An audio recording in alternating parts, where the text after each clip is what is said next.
Pessoal, uma dúvida de uma pessoa aqui. Vou falar aqui que pode ser a dúvida de outras pessoas também. O que eu devo analisar? Quero comprar um imóvel de uma pessoa e ele me passou a documentação de compra e venda que ele comprou de um outro proprietário. Eu quero saber o que eu preciso analisar para ver se essa casa está toda certinha, para ver se eu posso comprar sem problema nenhum. Você sabe o que você precisa analisar num imóvel como esse? Gente, são N coisas que você precisa analisar. Nós já tivemos clientes aqui que se arrependeram muito de ter comprado um imóvel que achavam que estava uma pechincha. Nossa, tá um preço ótimo, maravilhoso, vou comprar. Eu olhei para aqueles clientes, uma cliente, comprei de um casal de idosos. São da igreja, me venderam o imóvel, não vai estar nada errado. Vou comprar esse imóvel porque deve estar tudo certo. Será? O que você deve analisar aí? Vou contar para vocês sobre esse caso, para vocês se ligarem e verem que você deve prestar muita atenção. Uma cliente nossa, ela comprou um imóvel, uma casa com terreno, uma casinha antiga, daqueles modelos que a Suab entrega, com um terreno lá. Comprou de um casal de idosos, né? Um casal de idosos da igreja. Comprou deles, eles disseram que estava tudo certinho. Ela comprou parcelado, deu uma entrada e parcelou o restante. E disse que, eles disseram que tinha uma dívida lá de IPTU que eles iam resolver, né? Que tá tudo certinho que eles iam resolver. E a cliente pagou tudo e ficou faltando a última parcela. Aí isso se passou e tudo mais, né? E aí, como ela é uma parceira nossa de negócio, eu sempre falando pra ela, né? Amiga, dá uma olhada nessa documentação, passa essa casa pro teu nome, passa essa casa. Não, Dani, tá tudo certo.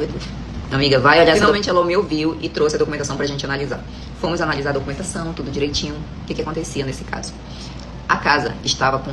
Faltou ela pagar uma parcela de 9 mil pra essa casa aí. 9 mil. Essa casa, ela estava com uma dívida de IPTU de 28 mil. 28 mil de dívida de IPTU. Gente, IPTU não é dívida da pessoa. Se a pessoa ela sai de lá, essa dívida continua daquela casa, porque o IPTU é dívida de casa. Se essa dívida vai para a dívida ativa na prefeitura, a prefeitura pode tomar o teu imóvel por conta disso. Ah, eu comprei de outra pessoa, a dívida era dela, ficou aqui, me vendeu e ficou. Não interessa, a prefeitura vai tomar teu imóvel se ela entrar em dívida ativa. Quando nós fomos analisar a documentação, fomos ver o processo, essa casa já estava na dívida ativa e já estava com um processo ativo para tomar, ou seja, ela já estava para ser tomada, o imóvel, né? Ok. Além disso, nós descobrimos que ela não era proprietária. Ela estava com o imóvel, nunca tinha passado para o nome dela. O primeiro proprietário que estava com o nome lá na Suab, ele vendeu para o marido dela e o marido dela havia falecido. E o marido dela deixou essa casa para ela, mas não tinha nada no nome dela. Só o IPTU que estava no nome dela. Ou seja, todo um processo aí que deveria ir para o nome dela para ela poder regularizar esse imóvel, mas ela nem podia vender. Então, olha só um caso, o tanto de problema que já estava nesse imóvel. Essa pessoa, essa cliente, ela já gastou com um advogado, ela já negociou a dívida de IPTU, ela já está gastando horrores para resolver a situação dessa casa. Por quê? Porque não analisou a documentação antes de comprar. Estão vendo como tem que prestar atenção? Tem que analisar a documentação antes de comprar. Dani, tá uma pechincha, uma casa, um terreno que valia 200 mil, o cara tá vendendo por 80 mil. Por que será? Amigo, não comprar terreno, comprar casa de olhos fechados sem olhar a documentação, mesmo que você pular de paraquedas. Pode dar certo, pode não dar.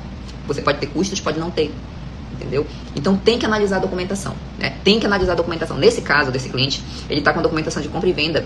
O único documento que esse vendedor tem no nome dele é um documento de compra e venda, né? Então o que a pessoa vai precisar analisar nesse caso? Tem que solicitar. E se a pessoa não quiser te dar esses dados, é porque tem alguma coisa aí. Você tem que prestar atenção. A pessoa ela tem que te dar o número de IPTU para você conferir se não tem dívidas, né? Dívida ativa, dívida atual. Primeira coisa, IPTU. Segunda coisa, peça o registro de imóvel. Se você olhar o registro de imóvel e não tiver no nome dessa pessoa que está te vendendo, você tem que descobrir que está no nome de quem.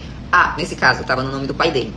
Está no nome do meu pai, mas ele me deu esse imóvel antes dele morrer. Então o pai dele já faleceu, né? E vamos perguntar dele lá, quantos irmãos vocês são? Somos 2 irmãos, mas o meu pai me deu um terreno e deu outro terreno para o outro irmão. Olha só, nesse caso aí, se você quiser arcar com essa dívida, vale a pena para você fazer. Mas caso não queira, você vai ter que pagar. Eles não fizeram o inventário do pai passando para os filhos, fazendo a doação. Como são 2 terrenos, nesse caso pode passar um terreno para um filho e um terreno para outro. Divide, né? Pode ser dessa forma. No entanto, para passar para o nome desses filhos, tem que fazer um inventário. E essa pessoa vai ter que...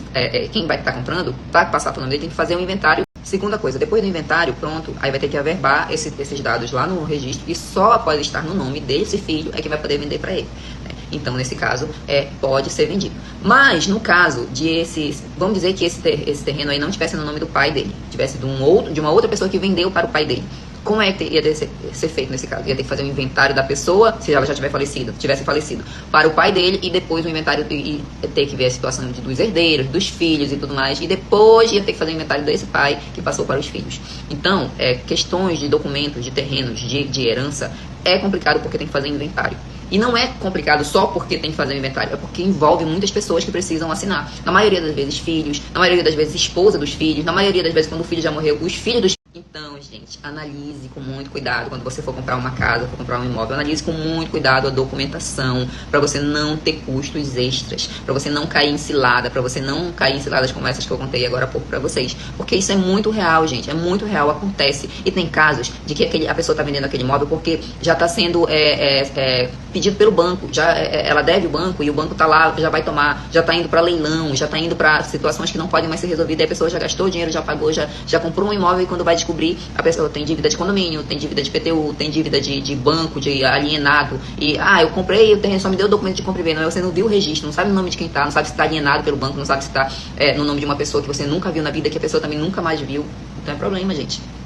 E o nome dessa análise que é feita é chamada de análise de risco, né? O que quando você for se envolver em alguma compra, alguma venda, alguma negociação que envolva documentação de lote, de terreno, de qualquer coisa, você precisa fazer essa análise, né? A gente faz essa análise aqui, a gente analisa a documentação no cartório, analisa a documentação na prefeitura, analisa na Receita Federal, analisa em vários locais, que é super necessário fazer essa verificação, confirmar direitinho para ver se a pessoa não está envolvida em algum processo. Às vezes a pessoa ela está envolvida num processo trabalhista, que aquele imóvel já está ali para ser dado como pagamento. Então, é importante fazer essa análise. A gente faz essa análise aqui, a gente analisa toda a documentação, dá uma segurança para que você realmente se envolva em negócios que realmente valham a pena, né? Porque é muito dinheiro envolvido. Geralmente, nessas negociações, é muito dinheiro envolvido. Então, vale a pena fazer essa análise, né? Vale a pena fazer esse investimento, fazer essa análise, porque às vezes está ali uma pessoa vendendo um imóvel que vale 1 milhão, né? E de repente ele está querendo te vender ali, querendo te vender ali por 500 mil. Tem alguma coisa errada, gente. Tem que analisar, não cai do céu essas coisas assim, não. Tem oportunidade que a gente tem que aproveitar, claro que tem, mas precisa analisar essa documentação para ver se realmente não tem nada de conta aí por cima. Você viu os casos que a gente falou, né? Então, precisa fazer essa análise direitinho, verificar, confirmar todos esses dados, né? Fazer esse levantamento desses imóveis, desses proprietários, para ver se não tem nada aí que possa só trazer trabalho para vocês, né? Trazer preocupação, em vez de ser um bom investimento, vai virar uma dor de cabeça, tá bom, gente?